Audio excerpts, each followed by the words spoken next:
बहुजन समाज में जन्मे सभी सदगुरु महात्माओं को अपना अभिवादन पेश करता हूँ।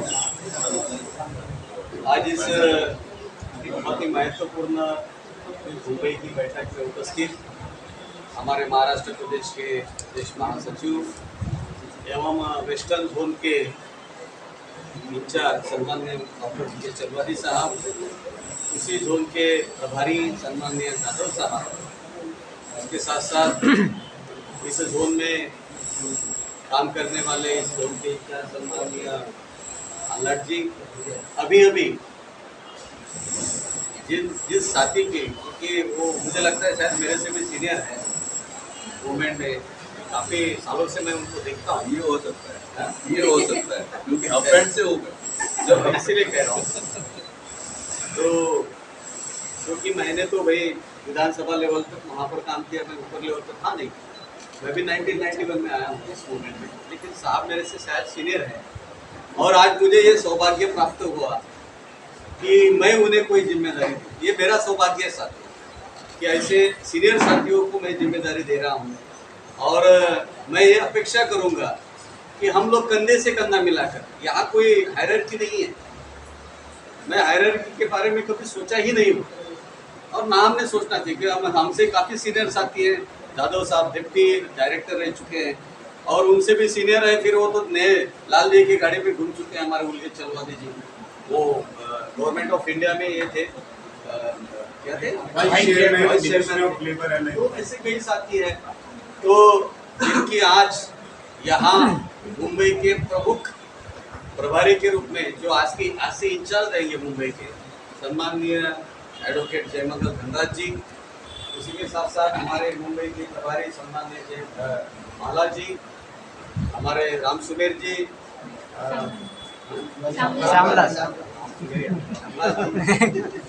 जिन्होंने बहुत अच्छा संचालन किया, पवार साहब यहाँ पर उपस्थित, इस मुंबई के हेड हमारे साथी एडवोकेट जाधव साहब, महासचिव साहब, इस मुंबई के उपाध्यक्ष, अध्यक्ष, प्रभारी, सभी विधानसभा से आए हुए सभी साथियों को मेरा जय भीम।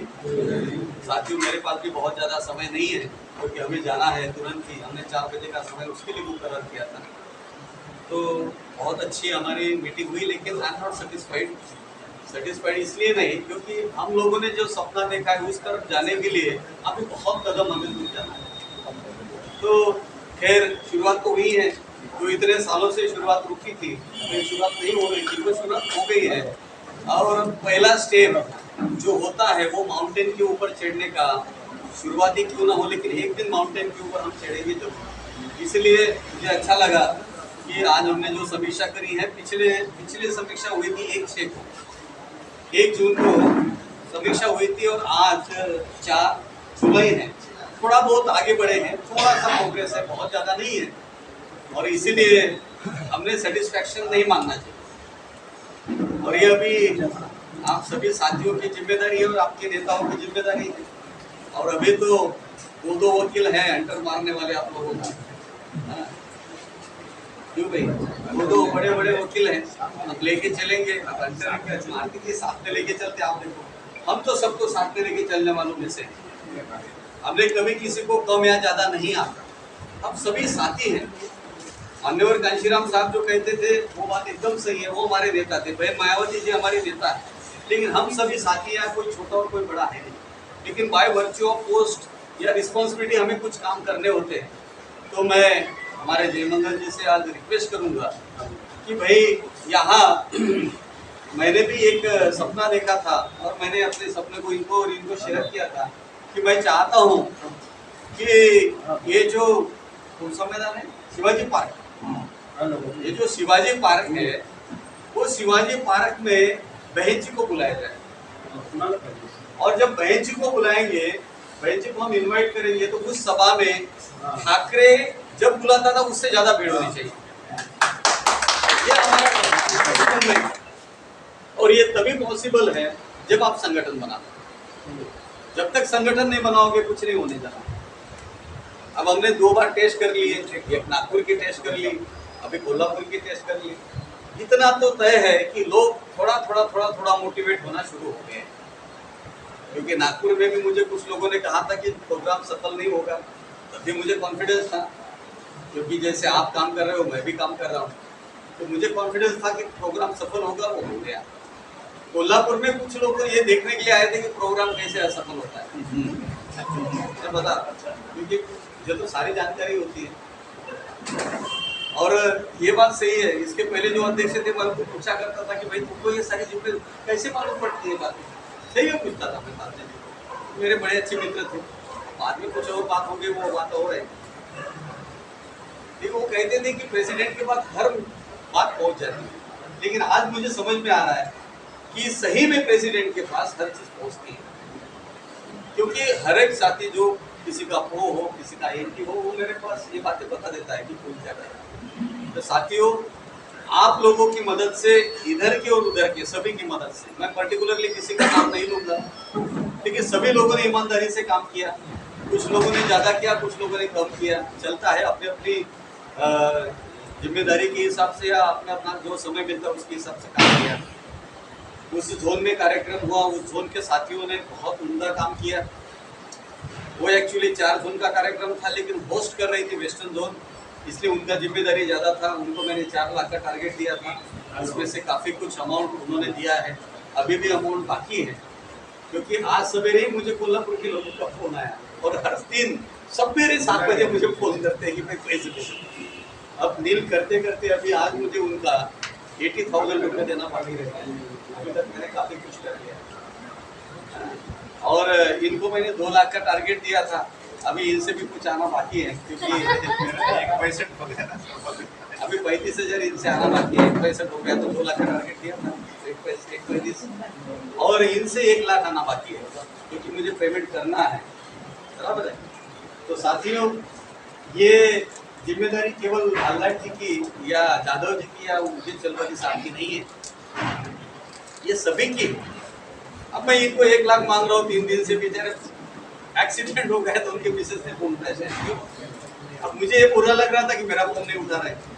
भाई प्रदेश अध्यक्ष को तो बुरा लगेगा जब मेरा कोई फोन नहीं उठाएगा, और अपने लोगों में थोड़ी सी ये कमी है, फोन उठा लिया करो यार, कुछ हो तो फिर बोल दिया करो, लेकिन फोन उठा लिया करो। अब ये इतने इमरजेंसी में थे, मुझे जब मालूम पड़ा, अब मैं यहाँ होता तो मैं उनके घर में पहुंचा था, बराबर। इमरजेंसी कोई भी हो सकती है, तो ये अकेला कैसे करेंगे जब तक आप नहीं लोग।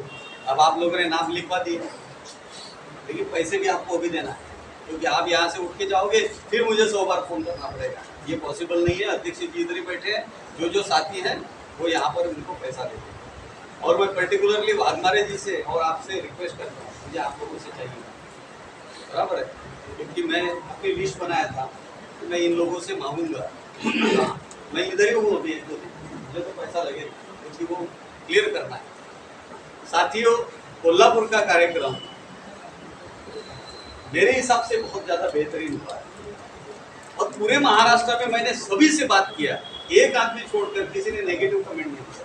लेकिन एक आदमी ने नेगेटिव कमेंट दिया, उसका नाम मैं आपको नहीं बता, लेकिन वो हमारे स्टेट कमेटी में है, हमारे जोन के कमेटी में, पता नहीं उनकी कुछ और ख्वाहिश नहीं हुई, खैर वो विषय नहीं है।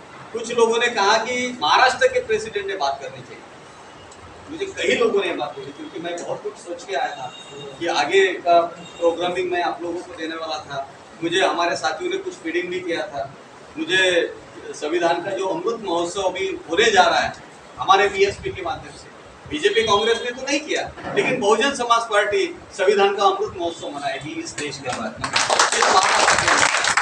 मैं इसलिए नहीं कह रहा हूँ क्योंकि मैं तो महाराष्ट्र को देखता हूँ, महाराष्ट्र के अंदर बनाएंगे प्रोग्राम, डिजाइन करने थे मुझे बहुत सारे, लेकिन समय की कमतरता को देखते हुए, कभी को देखते हुए, और अपने लोग बेचारे बहुत दूर से आए थे, भूखे थे, तो हमें उनके बारे में भी सोचना पड़ता है। तो मैंने ये निर्णय लिया कि भाई मैं बात नहीं करूँगा, और मैंने उनके सामने ये निर्णय लिया। राजाराम साहब को बोला कि, क्योंकि वो भी कह रहे थे कि आप बात करेंगे, बाकी लोग बात करेंगे, बहुत समय निकल जाएगा। इसलिए साथियों, कई लोगों ने मुझे कहा कि आपने बात करनी चाहिए थी, और शायद मैं पहला प्रेसिडेंट हूँ कि इतने बड़े प्रोग्राम में प्रेसिडेंट बात नहीं कर रहा है। सही है कि नहीं? ये तो प्रेसिडेंट बात करने के लिए बहुत लालायत होते हैं। हम बात करने के लिए बिल्कुल नहीं आए, हम काम करने के लिए आए। इसमें मुझे बात करने को मिले ना मिले, इससे मेरे को कोई फर्क नहीं पड़ता। फर्क कब पड़ता है? जब रिजल्ट नहीं आएगा। फर्क तब पड़ेगा। हमारी बातों से ज्यादा हमारे एक्शन ने अपना रोल प्ले करना चाहिए। हमारा रिजल्ट शो होना चाहिए, रिजल्ट ने दिखाना चाहिए कि हम कितना अच्छा काम करते हैं। मैं तो ऊपर बोल देंगे आता हूँ कि हर विधानसभा में एक जिला परिषद निकल के आएगा, हर नगर परिषद में एक नगर परिषद में खाता ओपन करेंगे, मुंबई के अंदर भी इस बार खाता ओपन होगा, नागपुर के अंदर, अमरावती में महापौर बनाएंगे। बोलते हैं, ये बोलना पड़ता है, लेकिन साथियों उसके लिए बहुत कुछ काम करना पड़ेगा। बहुत अच्छे काम की शुरुआत हमारे अध्यक्ष जी ने की है, बहुत अच्छा काम है, ये ग्राउंड लेवल का काम है। आप लोग नहीं कर रहे हो बात अलग है। मुझे भी उस दिन समझ में नहीं आया था जब उन्होंने कहा कि मैं 500 गाड़ियां बांटूंगा। बोला यार ये कौन से अंबानी अदानी बन गए 500 गाड़ियां बांट रहे हैं। मैंने अपने लिए गाड़ी मांग ली थी इनको, मेरे पास गाड़ी नहीं है, जो है वो उस समय की गाड़ी है जो आप लोगों ने दी थी, बराबर है। तो मैंने बोला मेरे को भी गाड़ी दे देना भाई है। तो बाद में मैंने इनको पूछा कि आप कैसे क्या 500 गाड़ियां बांटोगे, तो उन्होंने जो बताया वो बहुत ही तारीफ़ काबिल है। हमारे साथियों ने इसका फायदा नहीं उठाया, आप इनसे बात करो। बहुत अच्छी स्कीम इनके पास में है कि अपने कार्यकर्ताओं को खुद के पैरों के ऊपर खड़े कर सकते हैं, बराबर। ये हमने सोचना चाहिए इसलिए। अरे आपको गाड़ी भी दे रहे हैं, लोन भी दे रहे हैं, और गाड़ी लगा के भी दे रहे हैं, और मंथली उसका EMI भी भर रहे हैं, और उसके बाद घर में बैठे आपको 10, 15, 20 हजार मिल रहा है। इससे अच्छी बात क्या हो सकती है? गाड़ी आपकी, घर में पैसा भी मिल रहा है और कोई रिस्क भी नहीं है, केवल आपको डॉक्यूमेंट्स देने हैं। लेकिन हमारे साथियों ने नहीं किया। साथियों बहुत कुछ मैं भी बोलना चाहता था, लिख के लाया था बहुत सारी चीज़ें, लेकिन समय परमिट नहीं कर रहा, हमको तुरंत निकलना है। तो मैं 2-3 प्रोग्राम्स आप लोगों को बताना चाहता हूँ कि 1 तारीख को साहित्य सम्राट अन्ना भाऊ साठे जी की जयंती के उपलक्ष्य में मान्यवर कांशीराम साहब ने वाटे गांव में साहित्य सम्राट अन्ना भाऊ साठे जी के लिए घर बना के दिया। शायद आप लोगों को मालूम है कि नहीं मालूम है, वो घर को तोड़ा गया, वो घर को तोड़ा गया, और उस घर को तोड़ने वाला रोहित पवार है। रोहित पवार मान्यवर साहब ने बनाया हुआ इतने प्रयत्नों से, आपके हमारे पैसों से वो घर को तोड़ा, और वहाँ पे दूसरा घर बनाया गया। तो मैंने एक आदमी को वहाँ भेजा था, तो मैंने उनको कहा कि भाई हॉल को बुक कर लो, 1500 लोगों का हॉल है।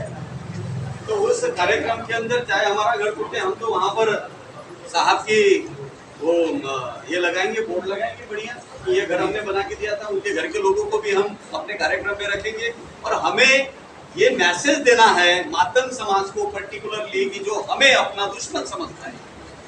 क्योंकि अभी जो ये क्लासिफिकेशन का जो निर्णय आया है, उसमें उनको प्रोवोक करने वाले बीजेपी के सबसे ज्यादा लोग हैं, और वो हमारे खिलाफ हो गए। जो जबकि ये सिख के अंदर मातंग और महार ये नियर अबाउट सेम कास्ट है, उनकी संख्या भी नियर अबाउट बराबर की है, पर ये दोनों कास्ट यदि आपस में जुड़ जाती है तो सत्ता का समीकरण बन जाएगा। और इसलिए एक बहुत बड़ा व्यक्ति, उसको मैं पार्टी के अंदर प्रवेश भी देने के लिए सोच रहा हूँ। शायद आप जानते होंगे उस आदमी को, सुकुमार कामड़े, उनसे बात चल रही है, और उनसे मेरी बात हुई। वो अपने 4-5 हजार लोगों के साथ अपने पार्टी में शायद प्रवेश करेंगे, ऐसा चल रही है वो बात, और हमारी कोशिश है। इसके साथ साथ जो आपके और हमारे प्रोग्रामिंग पूरे महाराष्ट्र को दिख रहे हैं, उससे जनता बहुत प्रभावित है। उससे जनता इतनी प्रभावित है कि कई वंचित के लोगों के मुझे फोन आए, यहाँ तक कि उनके बड़े बड़े पदाधिकारियों के फोन आए, और वो हमारे पार्टी में शामिल होना चाहते हैं। अलग अलग पार्टियों के भी लोग, कुछ एक MIM के कुछ लोगों का फोन आया जिस दिन हमारा प्रोग्राम था, वो भी हमारे बीच में आना चाहते हैं। ये कोई मुंडे हैं, कोई करुणा मुंडे की एक कोई पार्टी है, स्वराज्य पार्टी, तो वो पूरे के पूरे पार्टी के लोग हमारे पार्टी में आना चाहते हैं।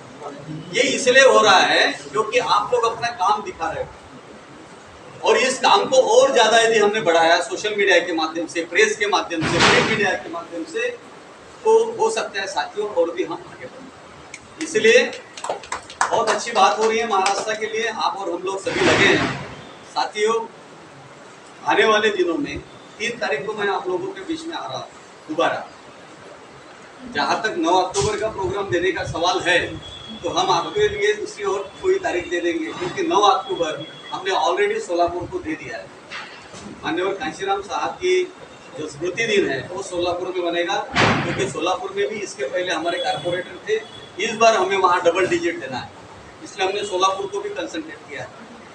और पूना में क्योंकि अभी हम लोग सोच रहे हैं कि हर एक महापुरुषों की जयंती या पुण्यतिथि वहीं पे सेलिब्रेट करें जहाँ पर वो पैदा हुए। तो 11 तारीख तो कर नहीं सकते क्योंकि बाबा साहब की जयंती रहती है, लेकिन पुना पैक्ट का जो दिन है, डिनोन्सिएशन ऑफ पुना पैक्ट, ये दिन हम पुना में मनाएंगे और पूरे महाराष्ट्र के लेवल पे मनाएंगे। अब जो भी जयंतियाँ होती रहेगी पूरे महाराष्ट्र के लेवल पे, क्योंकि महाराष्ट्र के लोग बड़ी संख्या में आएंगे, पूरा गांव पूरा शहर नीला नीला होगा, तो उसका एक अलग इम्पैक्ट पड़ता है। मुझे हमारे साथी बता